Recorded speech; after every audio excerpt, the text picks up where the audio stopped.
Hello. Flood disaster across the nation persists, and the way out is a Herculean task. Good evening and welcome to Weekend File.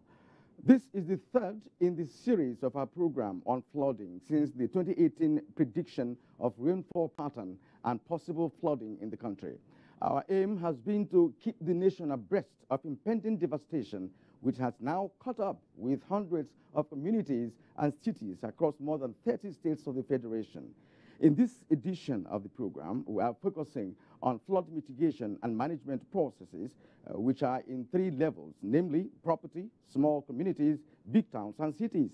The high population and value of infrastructure at risk during flooding justifies the high cost of mitigation, especially in larger urban areas.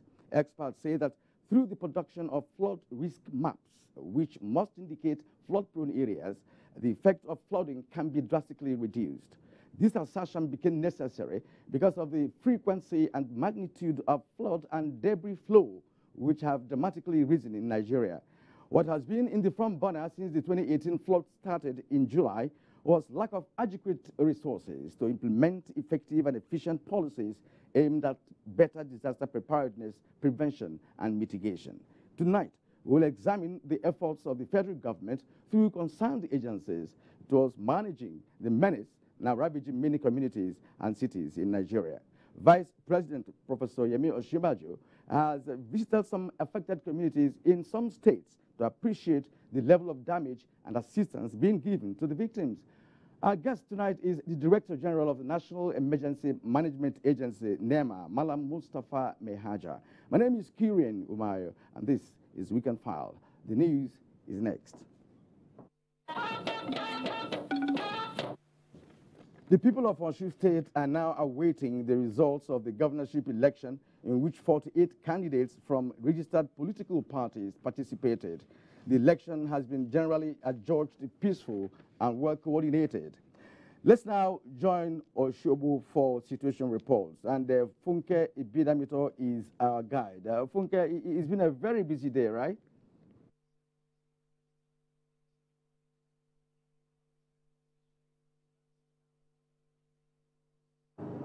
Thank you, Karian. Good evening and a warm welcome to Oshobo. In a matter of hours, results of the Osun State governorship election will be known, paving way for a new leadership in the state. Keneng Emagodike reports that the election has lived up to its bidding, keenly contested, but peacefully conducted. The Osun State governorship election has lived up to expectation as stakeholders adhered to stipulated guidelines and rules in a peaceful environment across polling units. With counting of votes and collation of results ongoing at designated centers, the peaceful atmosphere prevails, drawing reactions across board. From the observation here, the people are calm, the climate is cool, and the process is smooth. People are very eager, they're excited to participate in this process. So it's been quite encouraging. So far, so good. It's been peaceful. So the point that people are resolved to endure to ensure they vote. We have seen very orderly elections. I commend the work of INEC. It looks like they have learned their lessons from previous elections. Mechanisms have been put in place to ensure that the peace and tranquility experienced before and during the election is maintained post-election. In Oshobo, Keneng Emagodike, NTA News. The governorship election in Osun State is the dawn of a new era for persons living with disabilities as the nation's electoral body introduced special facilities to cater for their peculiar needs during the elections. Olabode Arewa reports. Not even the potpourri of voters of different ages, sexes, and social classes on the voting queue could discourage 89-year-old Pamuidin Oladele, who had lost count of the number of elections he had participated in. The octogenarian is a third-generation voter who started voting since pre-independence in the First Republic. Oladele believes not even the rains can stand between him and his decision to cast his votes. I'm satisfied with the conduct of the election. I like the way they do it in the sense that they give the aged one the opportunity to cast their vote first. not far away from Paolade's Unit 4, Esaliaro in Oshogbo, is Mustafa Bolaji, a physically challenged who is enthused with the special provisions made to ensure people like him vote without much stress. The INEC make his arrangement, even for disability persons, the pregnant women, and others. Perhaps the happiest of all voters in Osun election are the visually impaired, who for the first time voted in secrecy, unaided, due to the introduction of the Braille-guided ballot system. From Iragbeji Olaboderewa, NTA News. And that's it from here. It's back to Karen for the rest of Weekend File. Good evening. Thank you indeed, Funke, and we are sure you will be monitoring the progress of the election. Thank you indeed. And now back to Abuja and more politics now. The All Progressives Congress members of Urhobo extraction in Delta State have pitched their tent with President Muhammadu Buhari adoption of direct primaries. They reiterated this position at a rally which witnessed the defection of a notable PDP women leader from Delta Central. Joshua Ifeanyi reports. The Urhobo elders who reiterated the acceptance of direct primaries likened it to option A4 voting system in the 1983 general election and judged as the most credible in Nigeria's history. They called for President Buhari's re-election and accepted a top-notch women leader of the PDP into the APC's fold. I want to pass a message to our president and our national chairman that direct primary is what we want. I think that's what Urhobo want. Yeah. So APC is after uplifting Nigeria. APC is after impacting the lives of Nigerians for the promised land. APC is in a mission to rescue Delta State. So we must make sure that Delta Central, their representation at the Senate, is a representation that we stand by President Buhari. Lorogun Emero, while accepting the request by the people to represent them at the upper chamber of the National Assembly, said the ultimate victory of President Buhari's and APC in the state will return it to its pride of place. In Asaba, Joshua Ifeanyi, NTA News. Now, the Buhari administration will put in place more infrastructure for the socio-economic well-being of the people of Akwa Ibom State. At a solidarity rally for President Muhammadu Buhari in Uyo, Senior Special Assistant to the President on National Assembly Matters, Senator Ita Enang, disclosed the intention where thousands of APC supporters converged. Informed you that there will be reconstruction of the Abak Ekparakwa Ete Ikorabasi Road. As of today, the Ministry of Works and Housing, Ministry of Budget and National Planning, the National Assembly, and the Niger Delta Development Commission are putting heads together as to work on not just construction of that road, but dualizing the entire road stretch from Abak to Ekparakwa. I look at you. I can see industries in Uruan. Uyoda will start again to invite tourists from all over the world. You will have again 9,999 choristers. You will break the Guinness Book of World Record again. Oh, yo! Now, President Muhammadu Buhari will on Sunday depart for New York to participate in the 73rd session of United Nations General Assembly, which officially opened September 18, 2018. In a statement by the Special Advisor to the President on Media and Publicity, Femi Adesina, the President's presentation is expected to reaffirm Nigeria's commitment to international peace and security, sustainable socio-economic development, disarmament, denuclearization, youth and women empowerment, climate change, among other issues.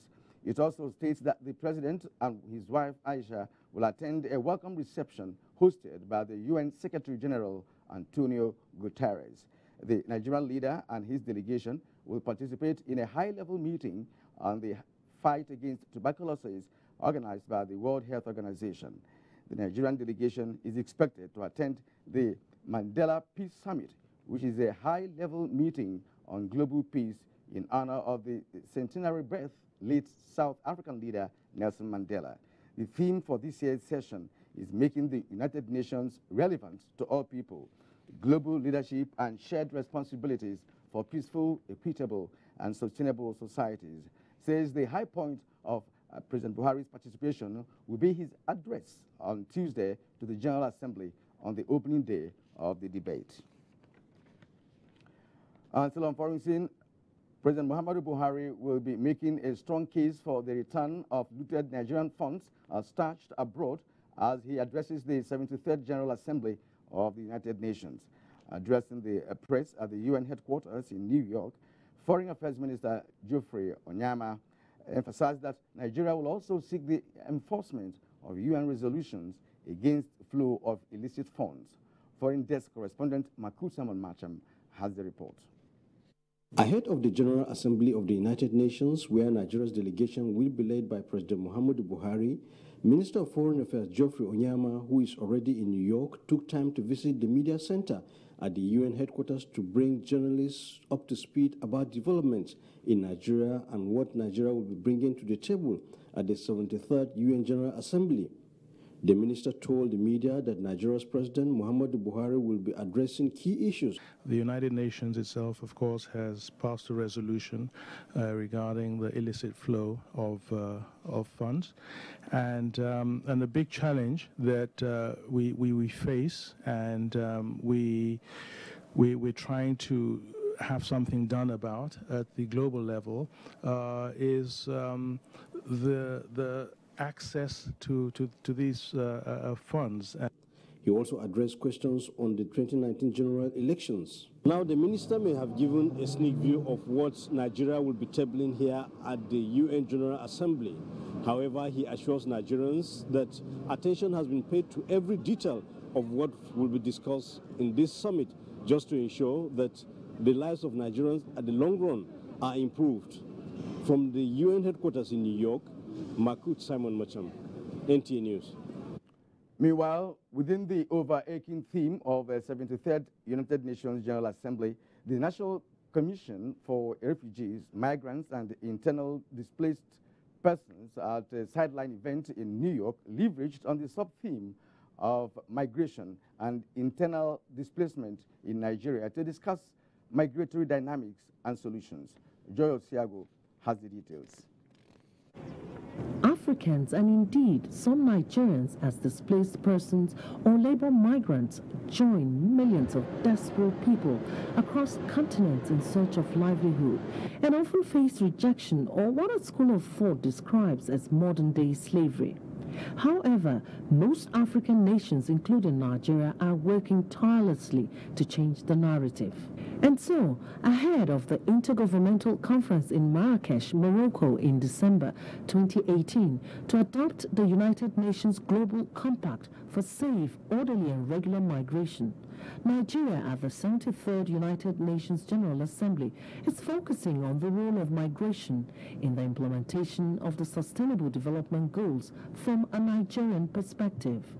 The sideline event put together by the National Commission for Refugees, Migrants and Internally Displaced Persons generated a number of crucial issues for deliberation. Timely, reliable and impactful data on migration in general and its aspect of the SDGs will be of enormous value to this tracking that will be evidence-based and holistic.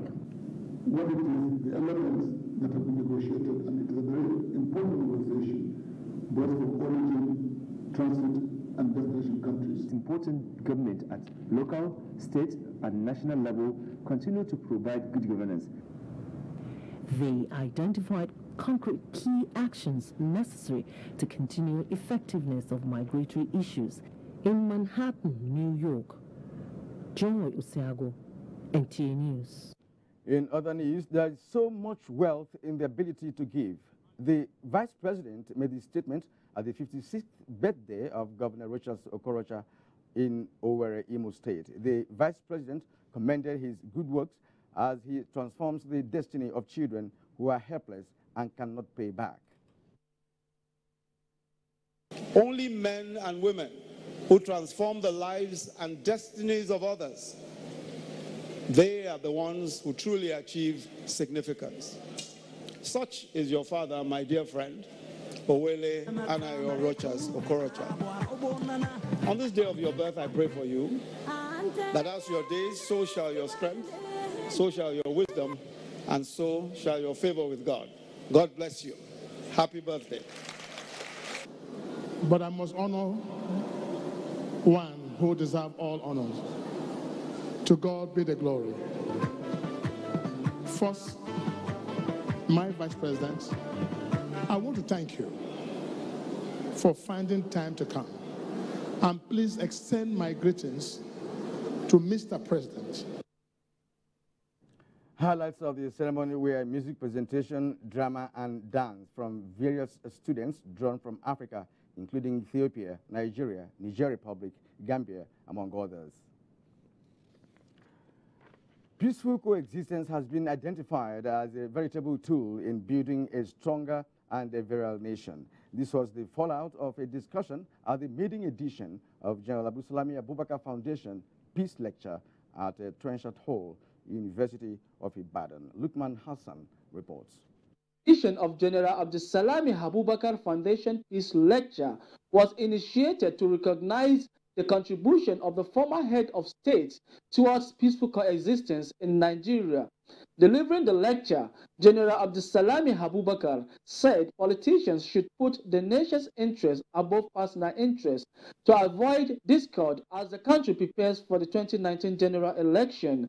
He warned politicians to relate with one another in an atmosphere of peace and harmony, urging them to avoid vulgar languages during the electioneering campaign. And the one I went around the city without any fear of molestation by anybody. I'm happy to share my experience with you to further strengthen your belief in our dear country. Other contributions centered on the role of traditional institutions in maintaining peace and ensuring security in their domain. I think it's an ongoing dialogue to continue to discuss as to ways of making the country more peaceful. Nigerians must know that after the election, there will still be Nigeria. The theme for this year's International Peace Day is the right to peace, the Universal Declaration of Human Rights at 70 in Ibadan. Lukman Hassan, NTA News. All right, we now continue with the bulletin. Secondary school students in the FCT and its environs have been urged to embrace fine arts to communicate ideas and create a sense of beauty in the nation's cultural heritage, as art, when highly valued, can be both a social and financial asset. This was at an event put together by the Federal Ministry of Information and Culture to commemorate the 58th Independence celebration. Students from various schools in the Federal Capital Territory, Abuja, converged for a drawing competition, which they were all asked to sketch a portrait of the President of the Federal Republic of Nigeria, President Muhammadu Buhari. The event was judged by established artists who have solidified themselves in the art world. The competition to commemorate the 58th Independence Anniversary Day celebration was one of its kind. In the ministry, we've always we have what we call National Creativity Week. It's a platform where the children from secondary school, primary school, showcase what they can do with their hands. The turnout was fantastic. The work produced was very good. It was actually part of me. I love art because it's what I love doing. The drawings were filled with ideas that described their styles and understanding of the subjects before them.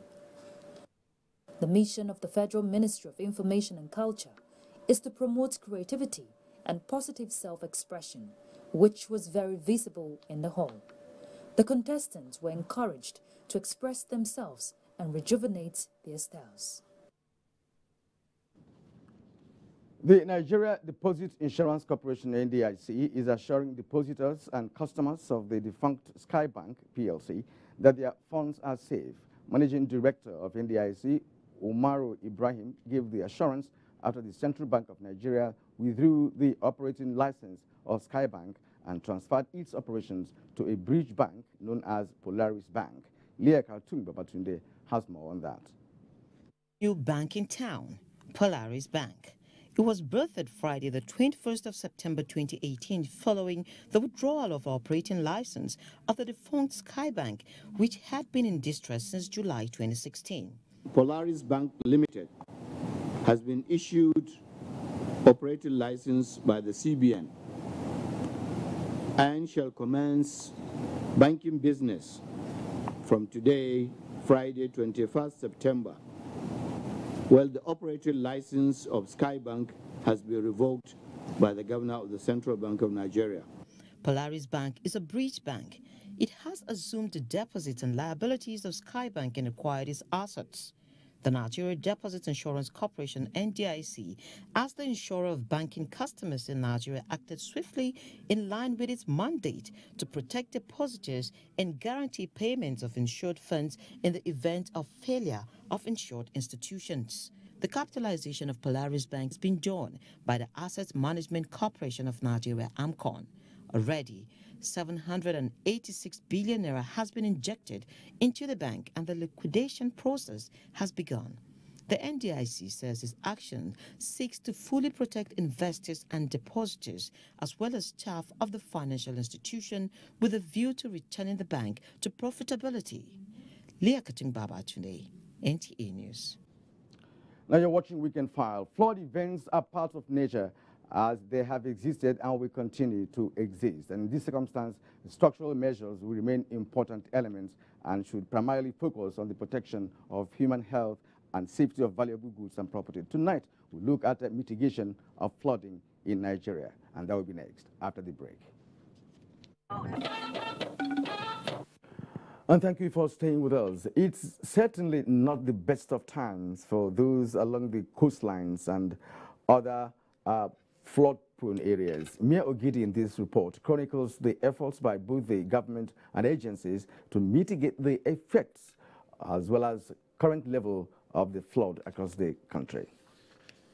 This is Vice President Yemi Osinbajo, accompanied by the Governor of Anambra State, Willie Obiano, in the coastal community of Omonze, not for a fishing exercise, but to give succor to victims of flood. A visit that ordinarily ought to have been in a motor ride. The pains of the flood victims need emergency attention, so the federal government takes emergency steps to offer assistance to those also in Delta State, let alone earlier visits to places like Katsina, Kano, and Ogun states. While these visits were on, the entire Awo local government area in Jigawa State was drowning. What a disaster. The casualty chart is moving upwards every day. Just last week, the National Emergency Management Agency, NEMA, declared the flood as a national disaster in 4 states and 8 others on the monitoring list, with the reactivation of the Emergency Response Unit of the military and stockpiling of relief materials worth 3 billion naira, not forgetting the water purification machines to some states. Despite all these efforts by the federal, state, and local governments in providing emergency camps, many refuse to leave their flooded homes. For instance, this camp was provided by the government of Edo State in Isako local government area, but many still give flimsy excuses. Why did you not go to where the government has? We were to go there. No road for us to go there. When will this ravaging flood give way for the land to resurface? For the Nigeria Hydrological Services Agency, days will come soon. At about 9 a.m. today, 22nd of September 2018, the water level at the Lokoja observation point is receding from 11.21 meters on Friday to 11.13 meters on Saturday, while the Lago Dam in Cameroon, with a total storage capacity of 7.7 billion cubic meters, still has a space to accommodate 600 million cubic meters of water. That is 3 meters gap to its brim. And this, the Nigeria Hydrological Services Agency is confident that cannot be achieved even in the next 10 days. However, this is not an invitation for any agency or individual to go to bed, but more surveillance as the activities of nature are beyond prediction and human control. Mayor Ogede, NTA News. Thank you indeed, Mayor, for that comprehensive package. About 8,000 flood victims have been evacuated to 12 holding camps across Delta State. Vice President Yemi Osinbajo commended the proactive and swift response and promised greater synergy with the state to ensure adequate resettlement of victims when flood recedes. Ameze Igebo reports. By the massive flooding within Asaba environs are Anwai, Usonia, Cable Point, Oko Kingdom, comprising 6 communities, and Iyabi. Others worst hit in the riverine areas include Ugeli South and North and Udu. They suffer. See water don't carry out. See where in the cook. No, see children when they say water. See children when say water. If the water carry our school, not a go school again. My people are suffering. We have seen the flood. Most of their farmlands have been taken up. Most painful thing about this farm now is we just stopped not quite long. The social life has been so affected, and we are just believing God that the flood won't go beyond this. But if it goes beyond this, it will become life-threatening. In a swift reaction to the directive by President Muhammadu Buhari on the urgent need to mitigate the effect of the havoc, about 8,000 victims have been evacuated to 12 camps, which include ICE in Asaba and Power Line in Oko.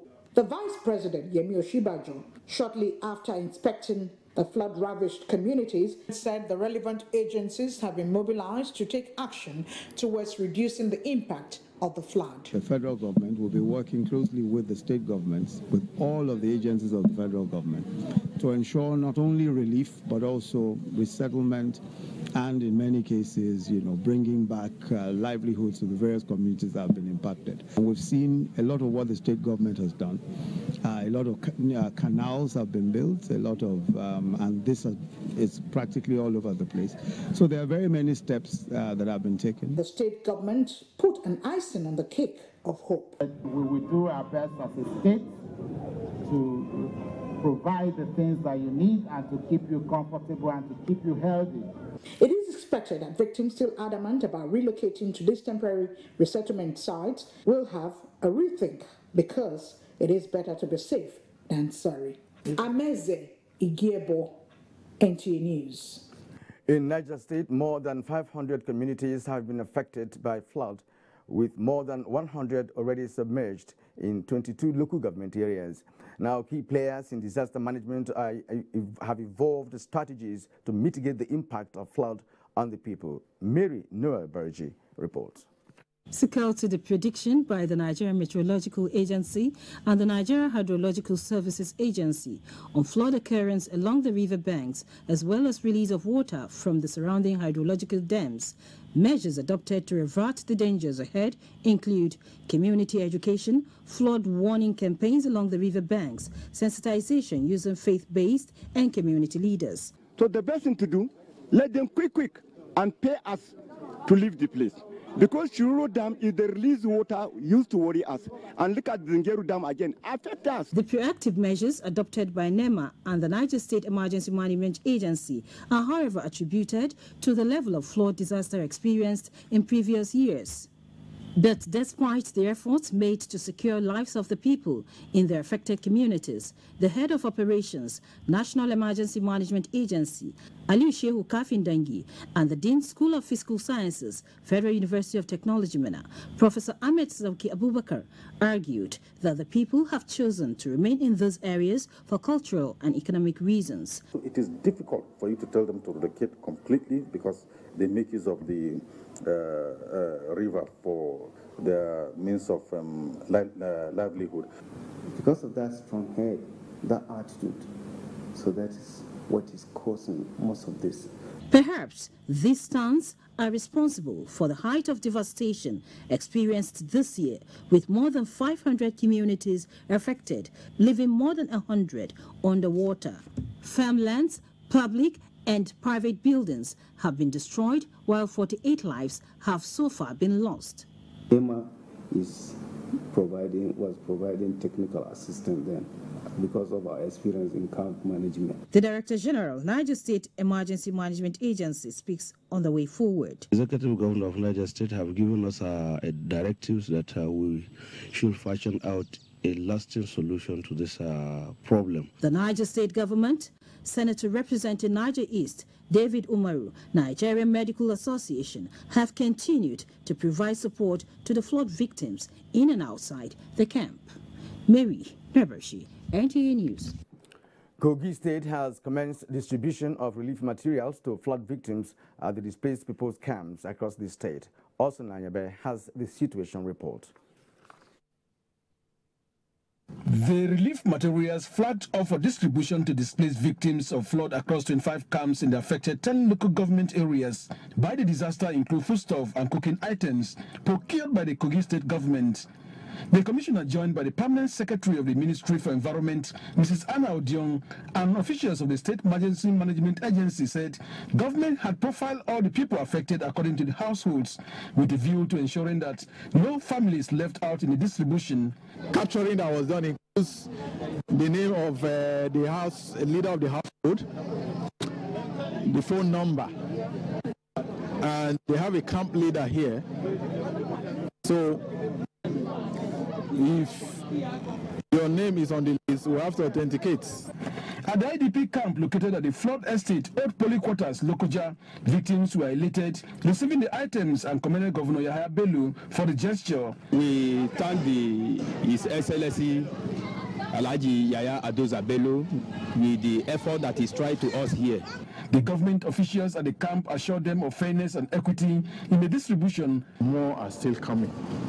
Just like NEMA has approved relief items for the state, both food and non-food, and they have started by bringing in non-food items. Meanwhile, government is providing all the necessary amenities for the displaced persons in the camp, as electricity, water and clinics are being given attention. Individuals, organizations are also visiting the camps to see areas of support, with the Association of Nurses and Midwives making donation of some food items. In Lokoja, Amos Nanyebe, NTA News. In Anambra State, about 5,000 persons displaced by flood in the coastal communities have been evacuated to internally displaced persons camps created by the State Emergency Management Agency. Daniel Opai visited some of the IDP camps and filed this report. Anambra State, virtually all the communities in Anambra West have been affected. Communities in Obaru, Anyamelum, Anambra East and Ihiala were equally touched by the disaster, with its attendant negative impact on the social and economic lives of the people. I'm a farmer working like rice, even yam and cassava. Yes, everything was managed from me. This is my shop. My shop is inside the water. In its efforts to mitigate the effect of the flood, Anambra State Emergency Management Agency mobilized other agencies to ensure that the estimated 10,000 flood victims are adequately catered for. We have started providing materials. It is time for mitigation because of flooding of some communities, and that is now the time to search and rescue. The people are rescued are being sent to the camps.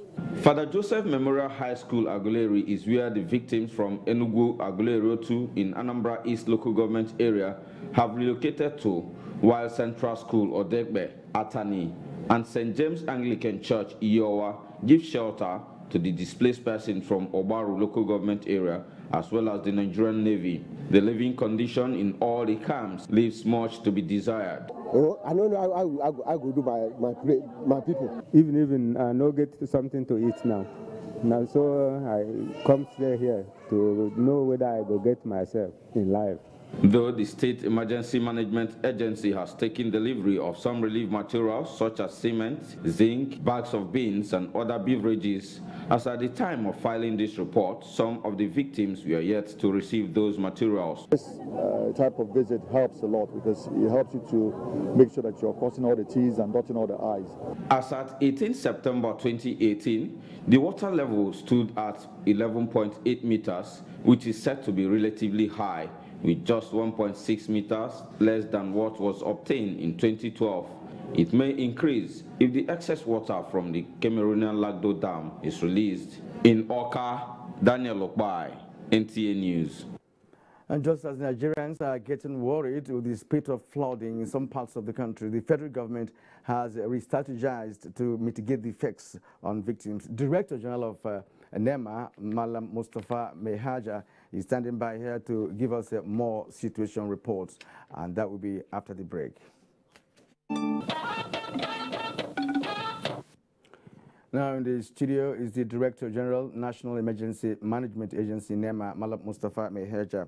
You're welcome to the program. I know it's been a busy month for your agency. Now, you have visited some affected areas in parts of the country. Now, what are the takeaways? Well, actually, this is how disaster management is, the preparedness aspect of it, then your response if it strikes, and also a recovery aspect follows. We developed and activated structures that are, based on policy guidelines that NEMA developed in the past. That is the establishment of the emergency operations centers, both at the national level and the territorial level. The preparedness aspect of it, as reported by correspondences, evacuation was carried out after to the various locations we identified as safe ground. Some are IDP camps, some are host communities, and then we catered them with the required needs, immediate needs they need, food and non-food items. All the supplies reported were from NEMA in all the affected states. Of course, wherever NEMA works with all stakeholders, the state emergency management agencies, the Red Cross, and all other stakeholders. The next phase, if the water seeded, is the recovery aspect of it. We have commenced really planning, serious planning. We've been in the office all night long, yesterday and today, to prepare the necessary manpower, the necessary equipment and facility needed for recovery activities. All those that have lost their items, both economic recovery and other related recovery facilities that we require. So this is now, the recovery aspect is more difficult. This is where you have 100 square meters of land, farmlands, economic, facilities like industries, companies, they are all... Even schools and everything. Agriculture, education, health, hospitals were submerged. In fact, you could see from the video that it was aerial view of both Delta and Anambra State. One can never imagine is this devastating. It is a terrible situation. It's a terrible disaster that I have never seen in my life. What we have seen. So, but in any case, that informed us to come back to the drawing board to assess our operations. A team of 5 teams were set up now of the national team to go and assess the success and the gaps so that we can also correct where we think needs to be corrected. This is so far what we are doing. All right. In case this flooding aggravates, especially if there's a need for the Cameroonian authorities to release water from Lado Dam, how prepared is the agency to cope with what may increase, the situation? Well, as communicated earlier on, we quickly activated the National Contingency Plan. We quickly activated the National and Territorial Emergency Operations Centers, that is the EOCs. These are structures that are well trained by so many partners, particularly United States AID, USAID. The same group that were trained in a particular cluster were deployed to the incident site, and they're carrying out all the incident activities to first of all gather data and information for future planning, to also gather data. Supposing now there is no yet outbreak of any disease, we are monitoring the situation very well. We have prepared with Federal Ministry of Health all necessary facilities, drugs and equipment deployed to ensure that if there is outbreak, we respond. So this arrangement is on ground for for all the 12 states. So far, only for. So we are more than prepared to contain 12 states. Of course, the situation you can't predict. It may come more than what we anticipate. But I want to ask you, what is the agency doing in the 4 most devastated states like Anambra, Kogi, Delta, and Niger? Like I said, prior to this, we sent a committee of all stakeholders. They assess the situation. They identify high-level ground where we can evacuate people. And when it happens, before it happens, we carry out evacuation of people to this location. We provide them with the basic needs they require, minimum support that is required to ensure that they are better than, because it's a situation where they lost everything, no clothing. We provide the clothes where necessary. We provide the food. Of course, food is continuously needed. The drugs are ready. In fact, when you see the camp in Delta, it was with the assistance of the state government. It is well organized. There are wards where people are admitted. There are consulting rooms for the doctors. There is pharmacy position with required drugs, and then more deployment of drugs and related items are being made as I'm speaking to you. All right, you have financial backing from the federal government to enable you handle this precarious situation. What will you be doing differently in the days ahead? Well, like I said, the next phase of action, if this thing stops as it is issue of recovery. That requires huge amount of resources. We're in consultation with international community. The European Commission has offered to assist. The United Nations organs in Nigeria are ready to assist. We just met this afternoon with the USAID for support areas that we identify there are gaps, and they are willing to support in all areas that we ask them to. We establish what we call emergency response fund. It's not money that they will give to us, but we identify the gaps. We agree where they need to deploy their resources to close up that gaps. These are some of the things we are doing in the response aspect and also recovery aspect. Now, how effective is your collaboration with some state governments? Well, it is national emergency. The federal government has taken over the actual response activities. The state governments support us through provision of locations where we evacuated the people, where we need some logistics that we use the local logistics that are available to us. If they don't have, we have many times deploy from federal resources. All right, now let's talk about the issue of the plans that could be put in place, because initially you were talking about preparedness, right? Because this has already become an annual event, right? So what should be the right thing to do, when next season comes around? Very good. The discussion we had with the donor countries to United Nations, that includes Switzerland on Friday, Switzerland, Canada, the EU Commission, that is European Commission, the UK AIDS, the USAID. We were discussing of a long-term solution to this problem.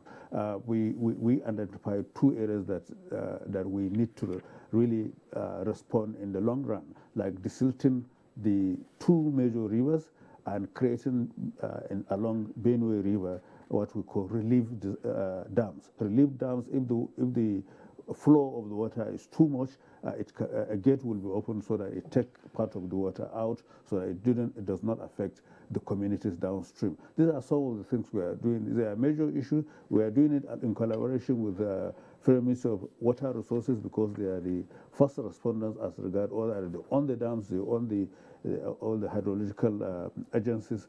But we coordinate the activities of all the agencies of government, and in this regard, we are sure the government will really intervene along with international community to see how we can solve the problem. Now, in a word or two, do you have volunteers, who are assisting in the logistics of your operation? Yes, there are many NGOs, Nigerian NGOs. There are many international NGOs. Of course, the international partners use the international NGOs many times. We also have the Red Cross. Nigerian Red Cross is really on ground with us, working together with us to provide needed services that will support our operations. All right, thank you, sir, for your thoughts this evening on Weekend Fire. Thank you indeed. And I've been speaking with the Director General of the National Emergency Management Agency, NEMA, on mitigation of flooding in Nigeria. All right, and now we go to the Meteorological Agency for weather forecast for tomorrow. Hello and welcome. I am Taidi Helen Bue. There has been slight reduction in rainfall activities over the north and some parts of the central cities in the past days. And for Sunday's forecast, partly cloudy to cloudy conditions are expected over the north down to the central cities, with the exception of Yola, Jalingo, Gombe, and the inland cities, where thunderstorms are probable, with moderate rains over the coastal belts. Moving into the afternoon and evening hours, light prospects of thundery activities are likely over the northwest. Pockets of isolated thunderstorms over the central cities and the inland states, while moderate rains are expected over the coastal region. For the maximum temperatures across some selected cities, please stand by.